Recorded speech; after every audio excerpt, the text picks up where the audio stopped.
অন্তর্বর্তী সরকারের নতুন উপদেষ্টাদের শপথ আজ আসতে পারেন আরো ৫ জন। পর্যায়ক্রমে বণ্টন হবে মন্ত্রণালয়। ভারতের সব ধরনের চক্রান্ত রুখে দেওয়ার হুঁশিয়ারি ফখরুলের। চিকিৎসার জন্য শিগগিরই বিদেশ যাবেন খালেদা জিয়া। 15 আগস্ট ঘিরে অপ্রীতিকর ঘটনায় বিব্রত বৈষম্য বিরোধী ছাত্র আন্দোলন। জড়িতদের বিরুদ্ধে ব্যবস্থা নেওয়ার হুঁশিয়ারি। তথ্য প্রমাণের ভিত্তিতে যদি সিঙ্গেল একজন সমন্বয় বা সহ সমন্বয় পুরো বাংলাদেশে পেয়ে থাকি, এটার সাথে যুক্ত কোনোভাবে আমরা তৎক্ষণাৎ তাকে আমাদের ওই কমিটি থেকে, ওই টিম থেকে বহিষ্কার করব। রাজধানীর কারওয়ান বাজারে শিক্ষার্থী ও ভোক্তা অধিদপ্তরের অভিযান। কমেছে মাছ, মুরগি ও ডিমের দাম, ঊর্ধ্বমুখী কাঁচামরিচ, সবজি। এবং বিসিবির সভাপতির পদ ছাড়তে রাজি নাজমুল হাসান পাপন আছেন আত্মগোপনে। যে কোনো সময় করতে পারেন পদত্যাগ। দর্শক দেখছিলেন শিরোনাম সংবাদ দুপুরে, সঙ্গে আছি আমি কানিজ লাবণী।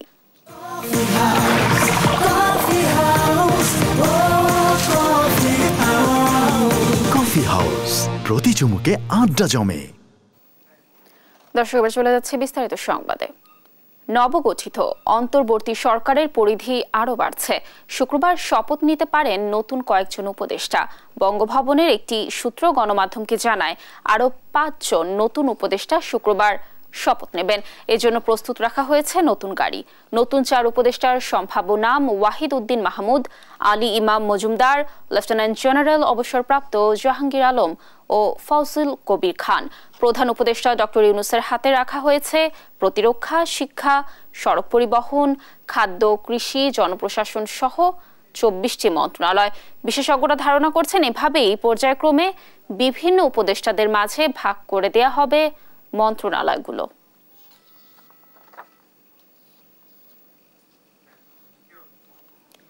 ভারতে বসে চক্রান্ত শুরু করেছে শেখ হাসিনা, তাই চক্রান্ত প্রতিরোধ করাই এখন কাজ বলে মন্তব্য করেছেন বিএনপি মহাসচিব মির্জা ফখরুল ইসলাম আলমগীর। সকালে রাজধানীর নয়াপল্টনে বিএনপির কেন্দ্রীয় কার্যালয়ে দোয়া মাহফিল অনুষ্ঠানে তিনি এ মন্তব্য করেন। তিনি বলেন, লড়াই শেষ হয়ে গেছে ভাবলে ভুল হবে। দাবি করেন, গণতন্ত্রে পৌঁছাতে ঐক্যবদ্ধ হয়ে কাজ করার পাশাপাশি জঞ্জাল সরাতে অন্তর্বর্তী সরকারকে সময় দিতে হবে।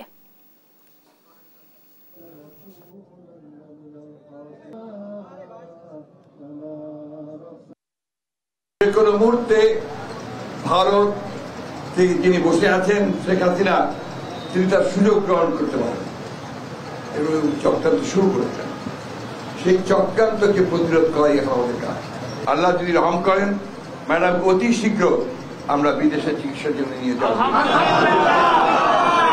আমরা আল্লাহর কাছে দোয়া করেছি একদম সমস্ত সুস্থ হয়ে আমাদের মাঝে ফিরে আসেন, সেই দোয়া।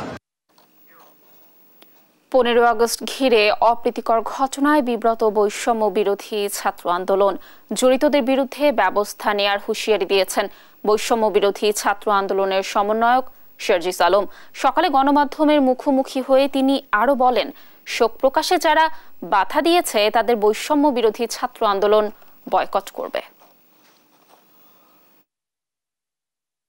ধানমন্ডি 3200 ঢাকার বিভিন্ন স্থানে এমন অনেক অনাকাঙ্ক্ষিত ঘটনা হয়েছে যেগুলো আমাদের এই গণঅভ্যুত্থানের স্পিরিটের সাথে যায় না।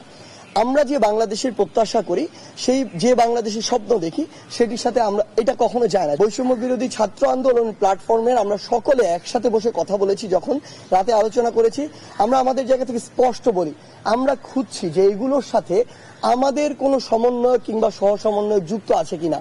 আমাদের জায়গা থেকে স্পষ্ট ডিসিশন, আমরা খুঁজে তথ্য প্রমাণের ভিত্তিতে যদি সিঙ্গেল একজন সমন্বয় বা সহ সমন্বয় পুরো বাংলাদেশে পেয়ে থাকি, এটার সাথে যুক্ত কোনোভাবে আমরা তৎক্ষণাৎ তাকে আমাদের ওই কমিটি থেকে, ওই টিম থেকে বহিষ্কার করব। শিক্ষার্থী ও ভোক্তা অধিকার সংরক্ষণ অধিদপ্তর একসাথে বাজার তদারকিতে নেমেছে কারওয়ান বাজারে। নিত্যপণ্যের বাজার স্থিতিশীল করতেই নিয়মিত বাজার তদারকিতে নামছেন শিক্ষার্থীরা। রাজধানীর কারওয়ান বাজারে অভিযানে গিয়ে দেখা যায়, আল্লাহর দান চিকেন হাউসের রেস্টুরেন্টে বিক্রির জন্য মরা 100 থেকে 150 কেজি মুরগি ফ্রিজিং করে রেখেছেন ব্যবসায়ীরা। এবং মরা মুরগি ফ্রিজিং করার কারণে ভোক্তা অধিকার সংরক্ষণ অধিদপ্তর 50,000 টাকা জরিমানা করেছে। এবং শিক্ষার্থীদের সহযোগিতায় এমন অভিযান আগামীতেও আরও চলমান থাকবে বলে জানিয়েছেন ভোক্তা অধিকার সংরক্ষণ অধিদপ্তরের ম্যাজিস্ট্রেট মোহাম্মদ জব্বার মণ্ডল।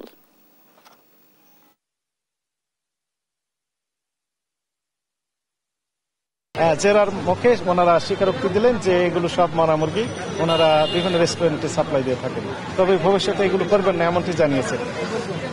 এই অপরাধে এই প্রতিষ্ঠানটিকে 50,000 টাকা জরিমানা আরোপ সহ সাময়িকভাবে প্রতিষ্ঠানটির সকল কার্যক্রম জনস্বার্থে বন্ধের আদেশ দেওয়া হয়েছে এবং মহাপরিচালক মহোদয়ের সাথে আমি এই বিষয়ে নির্দেশনা চেয়েছিলাম।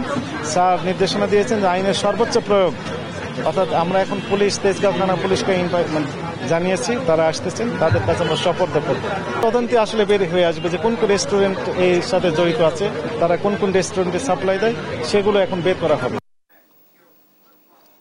দীর্ঘ 1 মাস বন্ধ থাকার পর শনিবার থেকে মেট্রো রেল চালু করার কথা ছিল, তবে কারিগরি পরীক্ষা নিরীক্ষা শুরু করা সম্ভব না হওয়ায় শনিবার চালু হচ্ছে না মেট্রো রেল।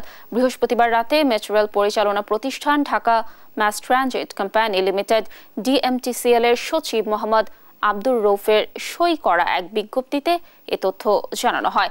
বিজ্ঞপ্তিতে বলা হয়, অনিবার্য কারণবশত মেট্রো রেল ফের চালু করার জন্য প্রয়োজনীয় কারিগরি পরীক্ষা নিরীক্ষা এখনও শুরু করা সম্ভব হয়নি। পূর্ব পরিকল্পনা অনুযায়ী নির্ধারিত সময়ের মধ্যে মেট্রো রেল পুনরায় চালু করা সম্ভব হচ্ছে না বলে দুঃখ প্রকাশ করে DMTCL কর্তৃপক্ষ। পুলিশ, র্যাব ও বিজিবিতে নিয়োগ ও বদলি কারবার করে হাজার কোটি টাকা লোপাট করেছেন সাবেক স্বরাষ্ট্রমন্ত্রী আসাদুজ্জামান খান কামাল। 5 কোটি টাকার কমে বদলি করেন না কোনো পুলিশ সুপারকে। শুধু নিয়োগ বদলি নয়, চাঁদাবাজি করেও হাতিয়েছেন হাজার কোটি টাকা। কৌশলে দেশে মাদকের অনুপ্রবেশ ঘটিয়ে হাতিয়ে নিয়েছেন আরও কয়েক হাজার কোটি টাকা। গড়েছেন বিলাসী বাড়ি কমপ্লেক্স। কামাল বেশিরভাগ অর্থই পাচার করেছেন বিদেশে। দর্শক আরো জানাচ্ছেন ফখরুল ইসলাম।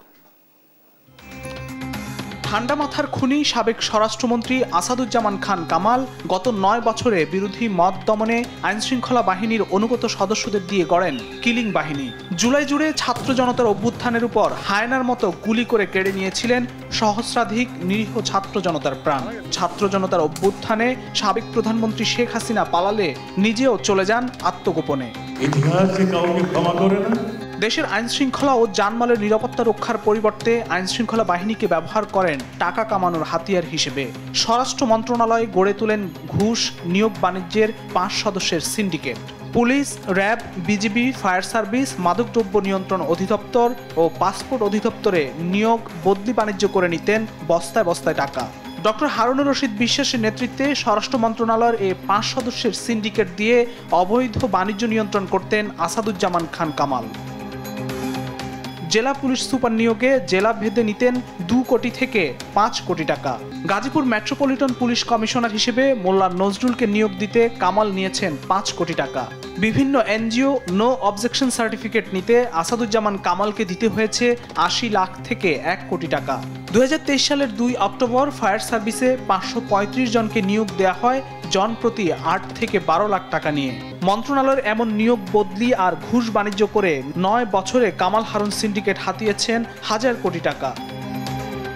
আসাদুজ্জামান কামাল পাসপোর্ট অফিসে নিয়োগ বদলি বাণিজ্য থেকেও হাতিয়েছেন শত শত কোটি টাকা। আসাদুজ্জামান কামাল নিজ সংসদীয় এলাকা কারওয়ান বাজার ও তেজগাঁ থেকে তার বাহিনী দিয়ে প্রতিদিন চাঁদা আদায় করতেন প্রায় 1.5 কোটি টাকা। চাঁদা আদায়ে পিছিয়ে নেই কামালের ছেলে শাফি মোদাসের জ্যোতিও। রাজধানীর ধানমন্ডি ও গুলশানে বেশিরভাগ রেস্টুরেন্টে চাঁদাবাজি করে মাস প্রতি নিতেন প্রায় 1 কোটি টাকা। শেখ হাসিনার দোসর আসাদুজ্জামান কামাল পিছিয়ে নেই দখল বাণিজ্য। রাজধানীর মণিপুরি পাড়ায় 6 নম্বর গেটের পাশে খেলার মাঠ দখল করে গড়েছেন বহুতল ভবন। একই এলাকায় সংখ্যালঘু সম্প্রদায়ের 2টি প্লট দখল করে নেন। হাতির ঝিলে মধুবাগ খেলার মাঠ দখল করে গড়েন আসাদুজ্জামান খান কামাল কমপ্লেক্স। আসাদুজ্জামান কামাল তার সময়ে দেশে গুম, খুন আর জঙ্গি নাটকের নামে বিরোধী রাজনৈতিক কর্মী ও সাধারণ মানুষ তুলে নিয়ে তার সিন্ডিকেটের মাধ্যমে হাতিয়ে নিতেন কোটি কোটি টাকা।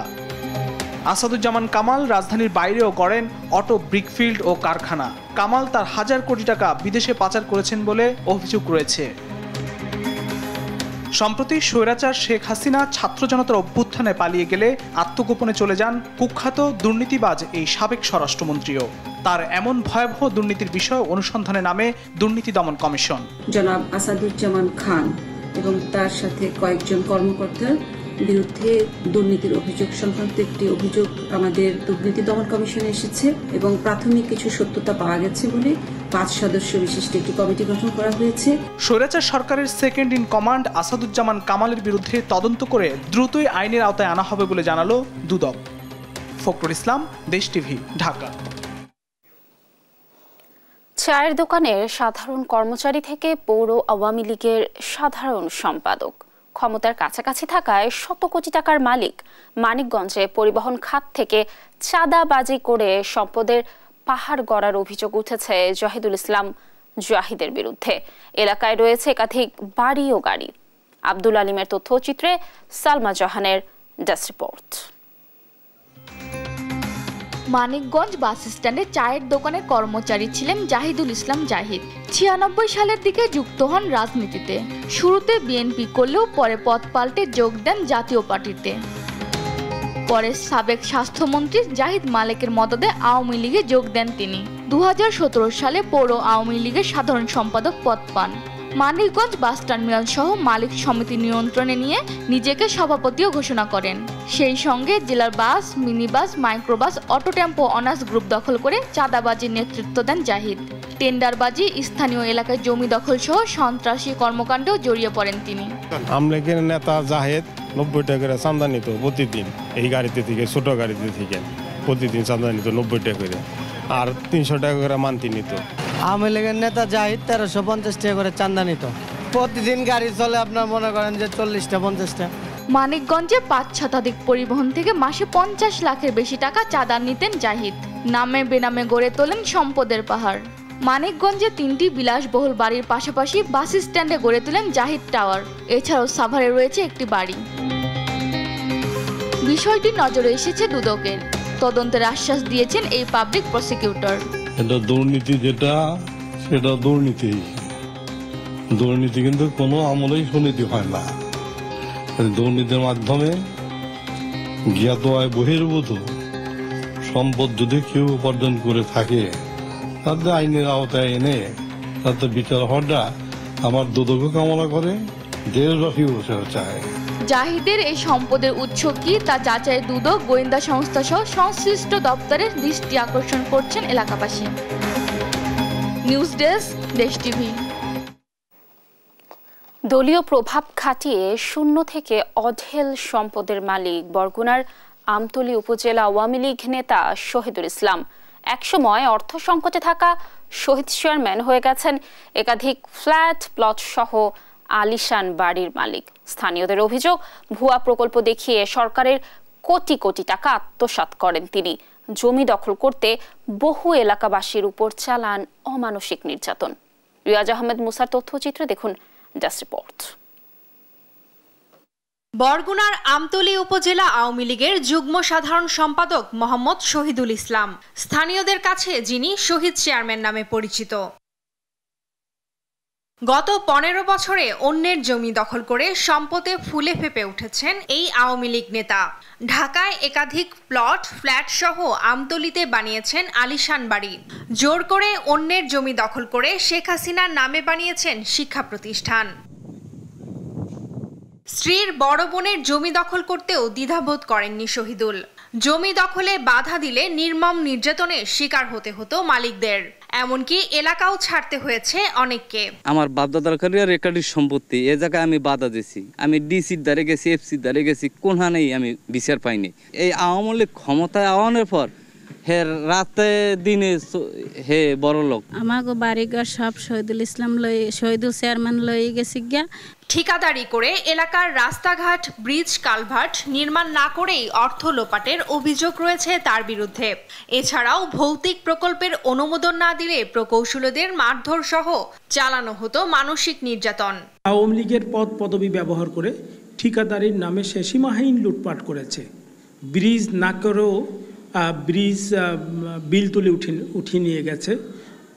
নিম্নমানের নির্মাণ সামগ্রী ব্যবহার করে ব্রিজ করেছে, যেখানে 9টা তাজা প্রাণ মারা গেছে। আমতলীতে বিভিন্ন প্রকল্পের টাকা, মেনটেন্যান্সের টাকা সে কাজ না করে উত্তোলন করে নিয়েছে। টিআর, কাবিটা বিভিন্ন প্রকল্পের টাকা সে উত্তোলন করে নিয়ে গেছে। জনগণ ও সরকারের কোটি কোটি টাকা লোপাটকারী এই আওয়ামী লীগ নেতার বিচার চেয়েছেন সচেতন মহল। নিম্নমানের কাজ করে বা দুর্নীতির আশ্রয় নিয়ে যে কোটি কোটি টাকা লোপাট করেছে, সেই লোপাটের আসলে বিচার হওয়া উচিত। স্বৈরাচার আওয়ামী লীগ সরকারের পতনের পর গা ঢাকা দিয়েছে আওয়ামী লীগ নেতা শহীদুল ইসলাম। নিউজ ডেস্ক, দেশ টিভি।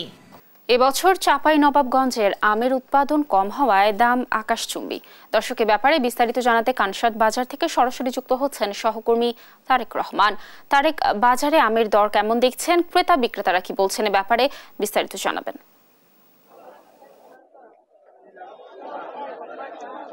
লাবণী, আপনি যে বিষয়টি বলছিলেন একেবারে কিন্তু সঠিক। আমরা সকাল থেকে কানসাট বাজারে এসেছি, বিভিন্ন আড়তে ঘুরেছি এবং এই যে বাজারটি আমার পিছনে দেখতে পাচ্ছেন এটি কিন্তু কানসাট বাজার।